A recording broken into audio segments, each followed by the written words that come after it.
Good morning mga ka-YouTubers.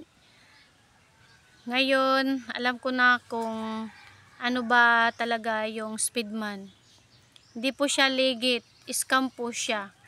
Kasi paulit-ulit na lang yung oras, tapos na yung 24 hours, bumalik na din sa 24 hours. Kaya, di mo talaga makukuha yung pera mo, yung pinaghirapan mo.